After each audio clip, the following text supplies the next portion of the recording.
Bonjour, dans cette vidéo, je vais vous montrer comment personnaliser les icônes d'application sur l'iPhone 16e. D'abord, je vais vous montrer la méthode native, puis je vais vous montrer quelque chose de très différent, quelque chose qui vous offre plus de possibilités de personnalisation, mais qui n'est pas natif et fonctionne imparfaitement. Mais pour certaines personnes, ce sera cool. Utilisons d'abord la première méthode. Appuyez et maintenir sur n'importe quelle application sur l'écran d'accueil ou simplement sur un espace libre de l'écran d'accueil. Ensuite, cliquez sur « Modifier »,« Personnaliser » et vous pouvez rendre les icônes petites ou grandes.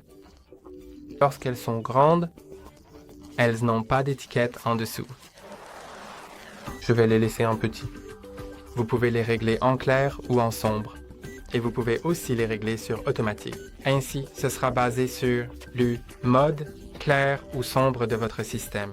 Vous pouvez également les régler sur teinté, en teinté, ou en sombre également. Vous pouvez désactiver ou activer le fond d'écran assombri. Je vais le désactiver. Cela peut aussi être fait en mode teinté.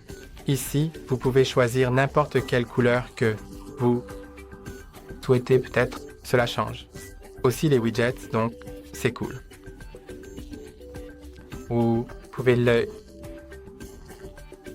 outil pipette pour sélectionner une couleur de votre fond d'écran pour régler les icônes sur cette couleur. Et maintenant, elles sont personnalisées. Mais je veux aussi vous montrer une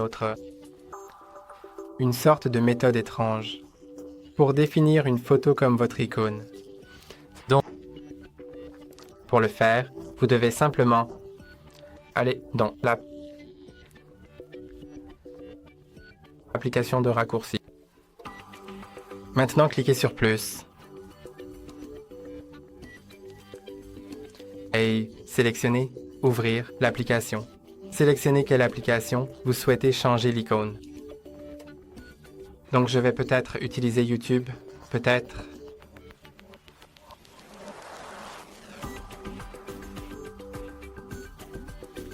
Puis je vais cliquer « Terminer ». En fait, ici, je vais juste d'abord le renommer. Donc, je vais l'appeler YouTube, ou vous pouvez simplement le définir sur autre chose, mais c'est ainsi qu'il sera affiché sur l'écran d'accueil. Non. Ici, choisissez l'icône.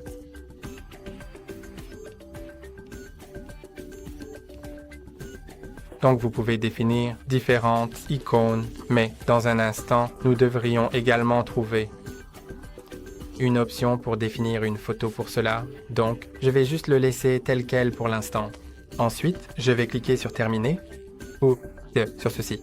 Flèche vers le bas, puis ajouter à l'écran d'accueil. Et puis je peux... D'accord, je peux sélectionner la photo maintenant.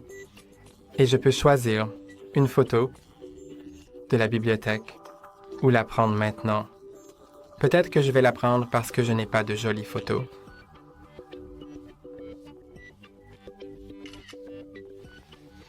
Maintenant, je peux l'ajuster. Oh, ce n'est pas la meilleure photo que j'ai prise jusqu'à présent. La prendre. D'accord. Je vais utiliser la photo. Cliquez sur Ajouter. Et maintenant, vous pouvez voir que c'est mon icône. Puisque j'ai les icônes teintées, elle la teinte aussi. Mais lorsque je clique sur Modifier, puis sur Personnaliser, et je vais juste la régler sur clair. Ensuite, vous pouvez voir que c'est ma nouvelle icône maintenant. Et comme j'ai aussi YouTube ici, je peux simplement appuyer et maintenir dessus. Cliquez sur Supprimer, et ici, faites attention, ne cliquez pas sur Supprimer. Cliquez plutôt sur Retirer de l'écran d'accueil. Et je vais juste le remplacer par la nouvelle icône de l'application. Donc, c'est un raccourci, donc il va fonctionner différemment. Parce que lorsque vous l'ouvrez,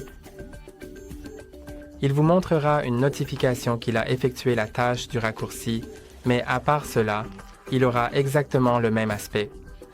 Et c'est ainsi que tout fonctionne. Donc, pour aujourd'hui, n'oubliez pas de liker et de vous abonner à la prochaine.